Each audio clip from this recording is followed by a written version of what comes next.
Paano po natin maibabalik ang dati nating karelasyon? Napapansin niyo po ba sa mga gatherings, pag merong isang depressed dyan, pag yung merong parang namumblema, let's say for example, may naglalabas ng sama ng loob tungkol nga po sa nangyaring breakup niya. Iba po, hindi nawawala yung mga katagang, bro, sis, lahat ay binigay ko na. Ginawa ko na nga po ang lahat. Sobra akong nag-effort sa kanya. At kung pag-uusapan naman yung nararamdaman ko, ay 100% ko pong ibinigay sa kanya. Lahat yan, sa kahit anong session. Let's say situation, pag may nakikita kayong depressed, ito po ay parati po nating naririnig. Utol, hindi ka ba napapaisip kung bakit binigay naman po niya lahat? Ginawa na po niya lahat, 100%. Minahal daw po niya ang taong ito. Pero bakit ngayon? Siya po ay iniwanan. Magandang pag-usapan niya mga utol dahil kung nangyayari yan, ibig sabihin po nito, ito po ay malaking factor. Pag-uusapan natin is kung paano ba talaga siya babalik mga utol. Pero pag-usapan din po natin kung ano ba yung mga certain situations na pwedeng mawasak ito. Nang sa ganon, kung halimbawang may nanonood po dyan, ay maiiwasan po natin ito ng lubusan. Number 1, sa isang relationship, kung halimbawang hindi kayo pareho ng objective, not in the same page. Kasi alam naman po natin, sa mga initial part ng relationship, magkakaroon ng mga excitement dyan mga utol. Kumbaga, magiging sabik kayo, so many things to discover. Pero pagkatapos po ng saya na yan, ay syempre po maghahanapan na po ng direksyon. Kaya importante yung pareho kayong pahina, pareho kayo ng gusto, meron kayong nag-iisang plano at meron kayong isang direksyon. Pagka napapansin niya na incompatible yung objective niyo mga utol, dito na po nagkakaroon ng konting tension at problema. Kaya importante na may nilulook forward kayong dalawa. Huwag niyong hayaan na para bang nananatili kayo dun sa situation na parang routine na lang, paulit-ulit na lang, gigising sa umaga, magtatawagan, good morning, good evening, good night. Mag-ingat ka. Kaya kung halimbawang ito po ay nangyayari mga utol, ay kailangan mag-inject na po kayo ng mga plano. Kailangan meron kayong tinitignan, kailangan meron kayong inaabangan, at kailangan meron kayong wino-workout na dalawa. Generally, meron kayong agreement. Importante yan mga utol para manatili ang isang malumanay, mabuti at maayos na relationship. Second, tignan natin at iwasan nyo hanggat maaari yung parang nagiging pabigat na po, nagiging burden.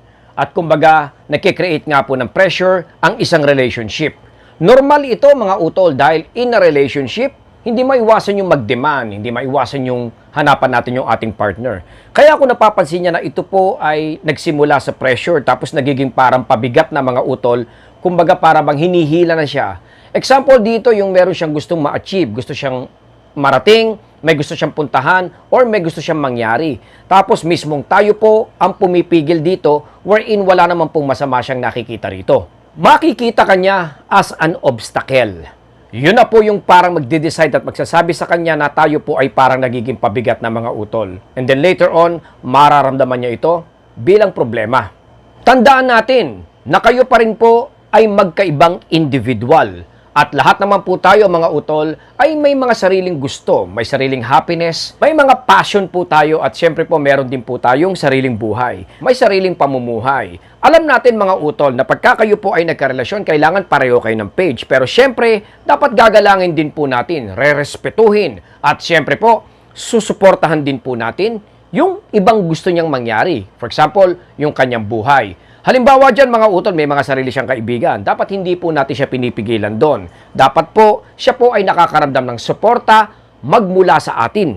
Not unless na ito po ay bad influence mga utol. BI po ito, ay syempre po kailangan po natin siyang pabayaan. Kailangan maramdaman din po niya mga utol na meron siyang sariling mundo. Meron siyang outside world at syempre po freedom. At napaka-importante niya mga kapatid, kung gusto mong tumagal ang isang relationship, ay kailangan hayaan mo po ang iyong partner na magkaroon din po ng ibang ginagawa outside world. Hindi yung parang sa atin, kayong dalawa na lang po. At kumbaga, sa relationship na nga lang po, umiikot ng umiikot ng umiikot.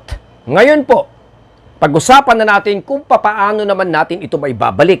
A while ago ay binanggit natin kung paano ito magtatagumpay, mananatili. Ngayon naman kung halimbawa kayo nga po ay nasa breakup, paano po natin itong mababalik mga utol? Tandaan natin, pag kayo po ay nakikipagbalikan, kumbaga nasasaktan, alam naman po natin nandyan yung situation kung saan kayo po ay relationship focus. Masyado po tayong nakatutok nag-aabang at nakafocus nga po doon kung paano natin maibabalik ang ex natin mga kapatid.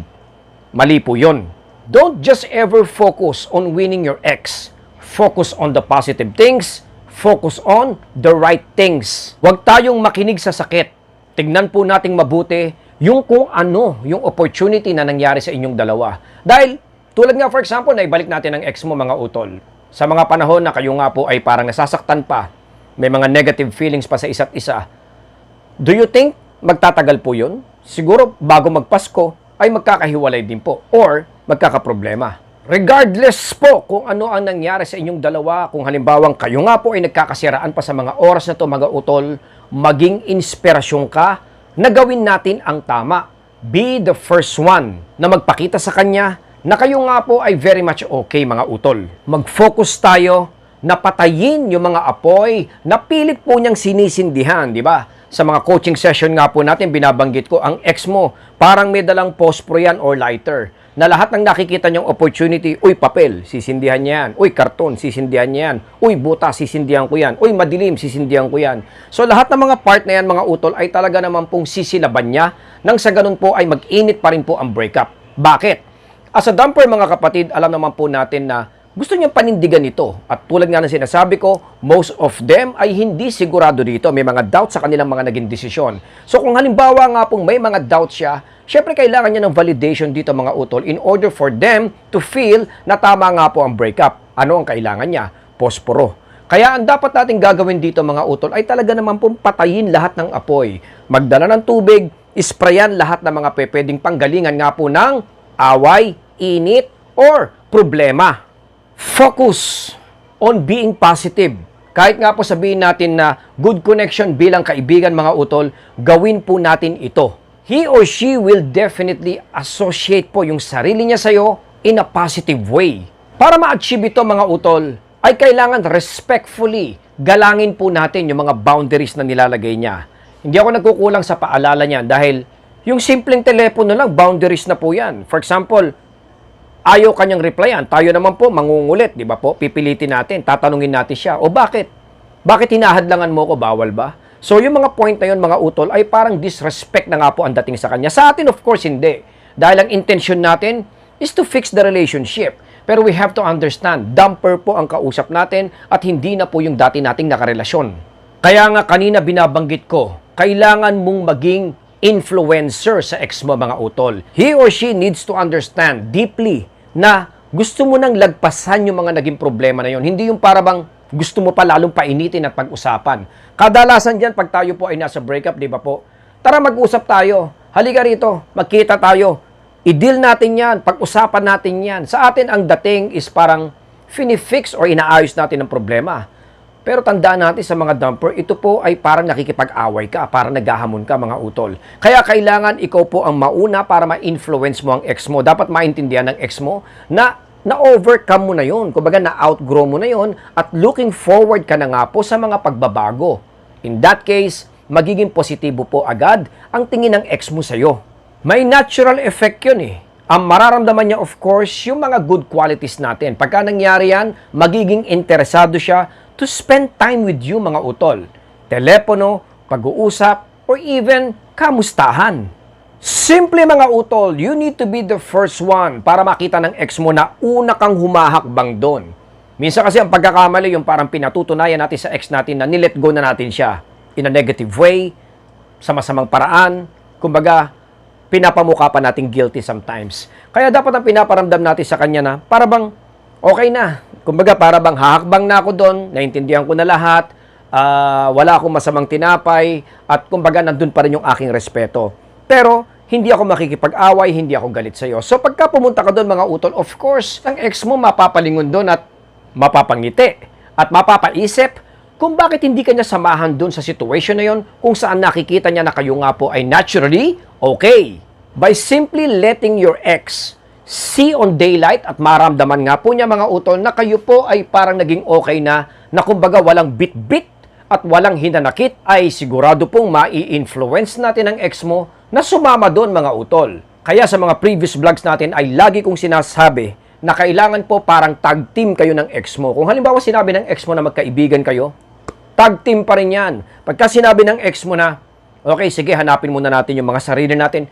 Tag-team pa rin yan, mga utol. Pagka sinabi ng ex mo na, ano kaya kung halimbawang magpahinga muna tayo, tapos kumbaga, focus muna tayo sa mga pag-aaral, tag-team pa rin yan, mga utol. Dapat maramdaman niya na kayo nga po ay may mutuality sa part na yon. Pansamantala lang naman ito, mga utol, in order to invite yung positivity sa isip ng ex mo. Kasi nga po, naturally, mahal ka pa niyan. Naturally, may care pa rin yan. At alam naman po natin, concern na concern pa rin.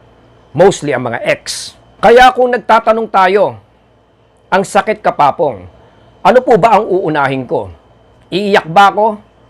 Makikipag-usap ba ako sa mga kaibigan natin? Ako po ba'y magkukulong sa kwarto? Kukulitin ko ba ang ex ko? O halimbawa nga pong, aalalahanin ko ba ang mga magagandang nangyari sa amin kung saan masasaktan lang po ako? Well, ang sagot po dyan is, unahan mo na po ang ex mo para ma-influence mo siya. Kumbaga, ikaw na po ang unang humakbang. Ito po ay mahirap gawin, mga utol, kung halimbawang tayo nga po ay nananatili doon sa pagiging depressed. Kailangan hanapin nyo kagad ang inyong sarili, humanap kagad ng mga positive way at magagawa mo lang ito, mga utol, kung merong bit of acceptance. Tanggapin natin.